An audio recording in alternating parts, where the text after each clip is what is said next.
Today we're reacting to Will Smith defending his wife, Jada Pinkett Smith. So I see we have different views here. We're going to start off with how it happened. Of course, Chris Rock must have been about to present, or because he wasn't the host, right? We didn't watch it. We just saw that clip. So he must have been, giving a tribute to somebody or about to announce a winner or something like that. And in the midst of him doing all this, he decided, in my opinion, which was wrong on his part, to come after Will Smith and his family, his wife in particular. And this was supposed to be Will Smith's big night. He was getting this Oscar or whatever, and this is his first Oscar. And not only that, but all those, other people were in the room. Why didn't he say something to them? I'm sure he did do something to some of those people. I saw actually him say something about Javier Bardem. He's I'm probably saying the wrong person's name. If I am, I'm sorry.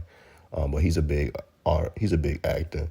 But I don't think it was appropriate, to your point, to say something about Will Smith and his wife on that particular night, given the media cycle that he's already been dealing with. You know what I mean? It's already been this whole air around the Smith family over the past few years because of this entanglement talk, this red table stuff. So maybe it was not the right night for that. I mean, I would say definitely it wasn't the right night for that, in my opinion. But then I don't really make it a habit of joking at people at their expense, you know what I mean? I mean, Chris Rock, he put himself in a situation by nature of his career. You gotta think about it.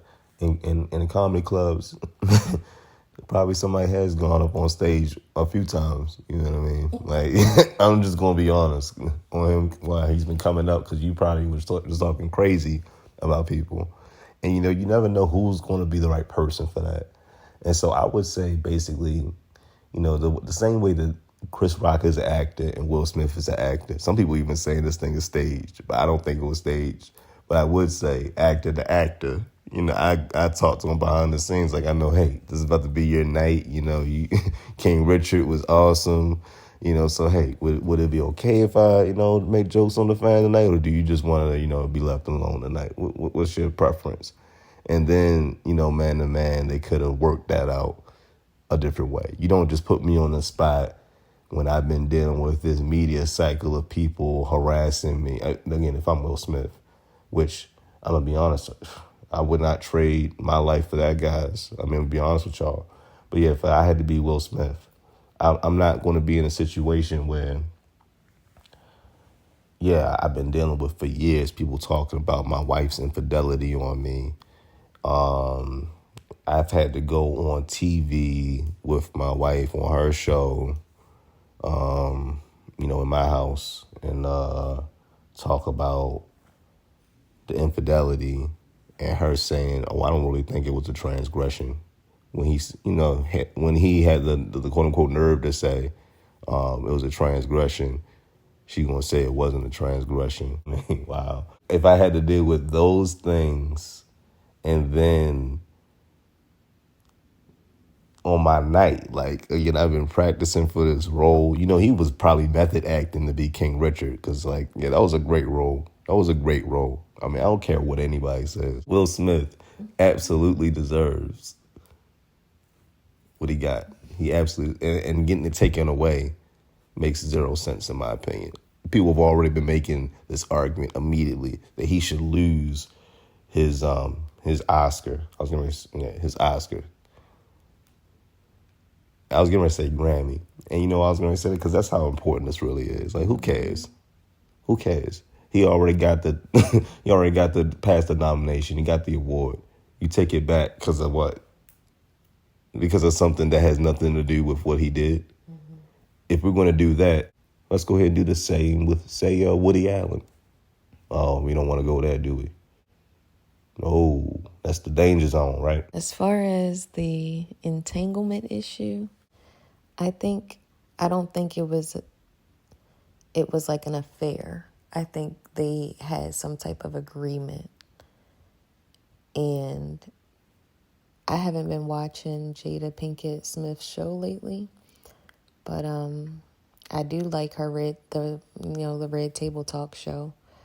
And I think that when he came on the show, it was his choice. Like I'm not sure if she even like asked him. I think he ended up inviting himself, kind of thing. So this is something that he was like okay with talking about, But at the same time, like you were saying, that was his night, to get this award. And that at that time, Chris Rock, if that's what he was going to do, he should have came to him actor to actor out of respect. So I guess he said, you're not going to respect me, I'm not going to respect you, kind of thing in that aspect. I will say, though, I didn't like that Will Smith laughed at first. And then that's when he looked at his wife. And I think he must have seen that she was hurting, because I guess she's talked about this recently. And maybe, Chris Rock didn't know. So what he was talking about was her having this bald head. And she has like some alopecia disease where it makes her, lose her hair, I guess, like in a lot of different places. And it so happens to be on her head. So maybe if, he did his research, or if he even knew that, maybe he wouldn't have said that. And I think that's why, I don't know if Chris Rock has spoken out yet, but he needs to, not apologize or anything, but... Yeah, I completely agree that he needs to do some kind of gesture towards the notion that, yes, she was hurt, and she does suffer from an autoimmune disease that has caused her to need to be bald. She's not 100% bald by choice. This isn't something she's chosen 100% to do. But I have done a little bit of my research, and I will say that there's footage of her saying, I don't care what you guys say about my bald head. I love it. We can't put on these personas, because if he come back and say, I did do my research. Hey, and I actually watched the Red Table Talk, and I saw her say something to the extent that she doesn't care. What if he come back like that? What if he formulates that response? Then she would look pretty silly out here. And I must say, Will Smith, unfortunately, looks pretty silly out here because he laughed. It was funny to you. And if it was funny to you, it should have stayed funny to you. And it should have got a comedian's response, which is what Chris Rock was soliciting as a comedian. It's a joke. The joke made you laugh. Let it go. And de-escalate the situation with your wife, maybe. Don't look at her, she's rolling her eyes at Chris Rock. That's my cue to act a fool. That makes no sense. That should have been my cue to de-escalate the situation with her, because I found it funny. Like, calm down, it was just a joke. It was just a joke. If I got whispered at in her ear or something. That's if she was even going super far, but she wasn't going far enough to stand up and walk up there and slap him, was she? Eye roll. Okay, Jada rolls her eyes. What a moment. And Will Smith goes on to win the daggone Oscar. Great moment. Instead, she has her diva moment, and then you have a what moment. And we're not going to call this an angry black man moment, because we don't do stuff like walk up and slap men. It's not an angry black man moment. You might hear a little fuss, but all that's we're violent. That's a false narrative. False narrative. It's a segment of all populations that are violent. Will Smith, unfortunately, chose to tap into the 18th century form of violence. He's throwing the gauntlet down, like throwing slaps. That's what he did to Chris Rock on national TV. They call this a slap heard around the world. I called it a slap heard around the world before it even got into the media cycle. It's heard around the world. And he really made a fool of himself. So I think that's what we have to, push on. We're black people. And certain segments of black people on the media cycle have been putting on this image like we for that kind of foolishness. But I'm glad that a lot of black media has been on the same page that we're on, which is like that's not what you need to be doing on TV, and definitely not what you need to be doing over a joke that you found funny. At the end of the day, it was a joke to you. I would say back to the whole, like, he looked at his wife and that's when, he made this decision. My thing is, like you said, it's something that he could have, like, said to her, maybe try to, even just give her a compliment in that moment. Like, I you love that head. Yeah. Go walk up and kiss the bald head, Right, like something positive could have been done in that situation. So I wonder why, for him, he looked at her and he automatically went into like defend mode and she wasn't in any kind of danger. But everybody responds to things differently. He felt like that's what he needed to do in this situation, so that's what he did in this situation. And am I in agreement with it? No, I don't agree with like violence at all. But at the same time, maybe him looking back at this, he might realize that he has some type of issue going on, whereas though he even looked at his wife and got that response, like, is something going on there as well, like you were saying. But we're going to wrap this up. I'm just going to wrap this up with this. He looked at her like that, and that solicited that kind of response from him. I think a lot of that has to do with this whole Tupac thing. I think that is the iceberg. That's the underneath of the water. That's underneath of all this marital unbliss that's going on.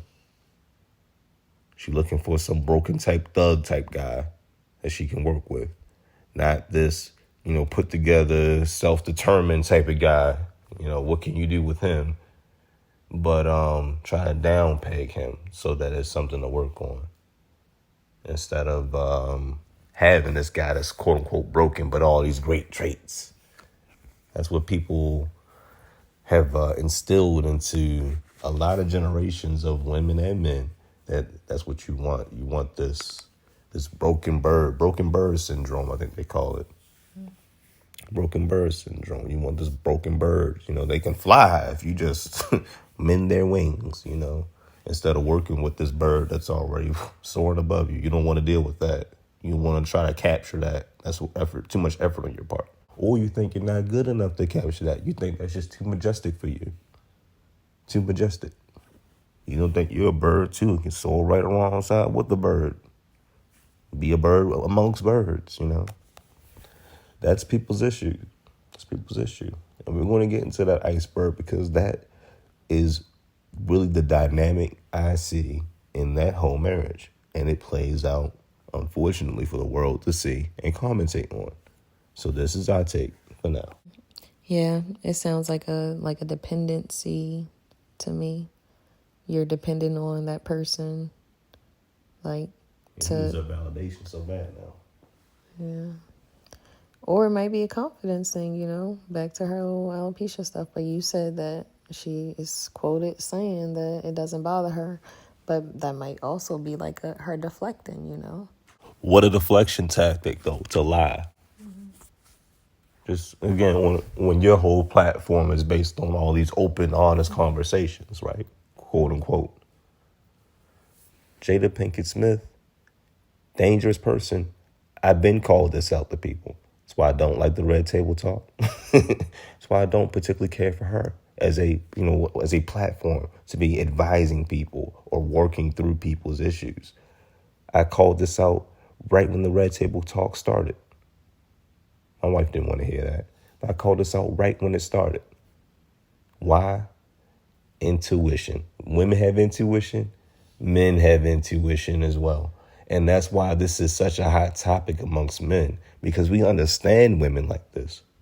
A lot of us have dealt with women like this. Their whole thing is triangulation. Look that up, people. Triangulation.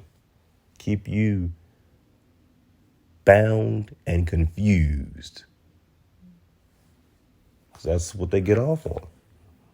That's what they get off on.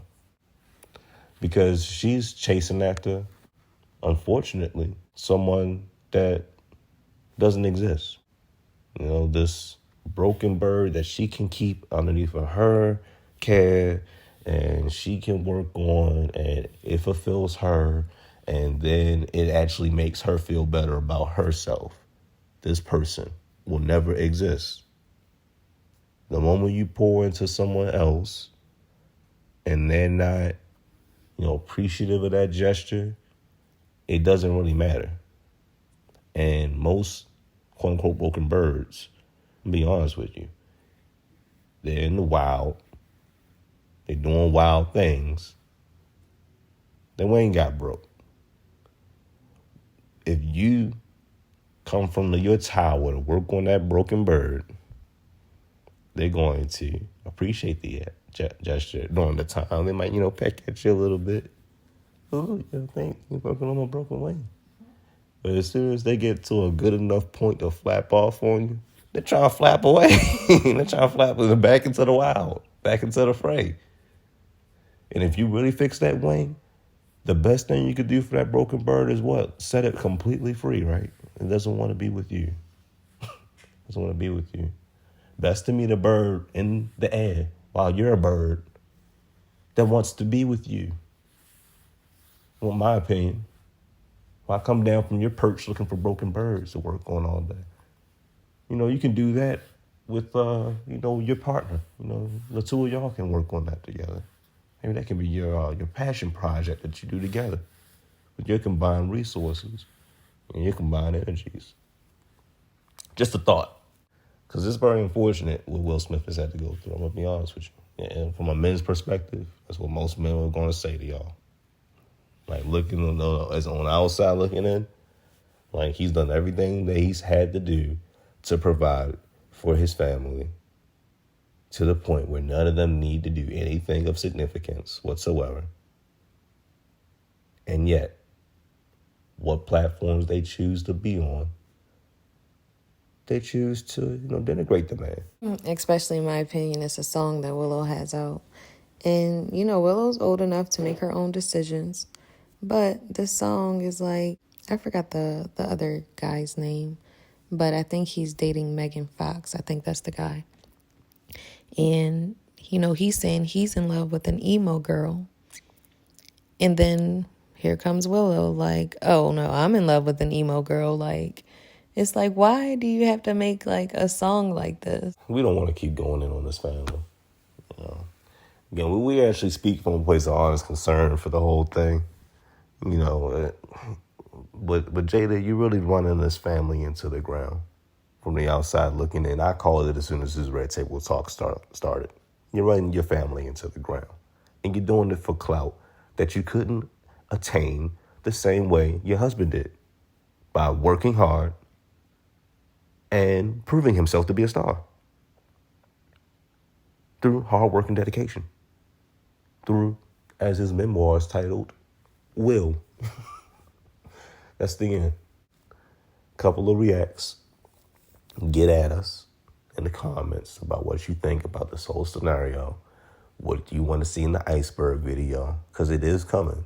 Again, you need to get a black married couple's perspective on this whole thing. We're happily married. We have a family structure. We have our children together in homeschool, pre-pandemic. But what we do need is guidance on what you think makes sense to get at, because we are going to talk about what's going on in our community. I think that is a big issue. We're going to react to a lot of the stuff. So you're going to see, nice put together video from my wife on this. Get at us and think and give us guidance on the video format. Tell us how you like this. Again, we're working together on this channel. Like and subscribe.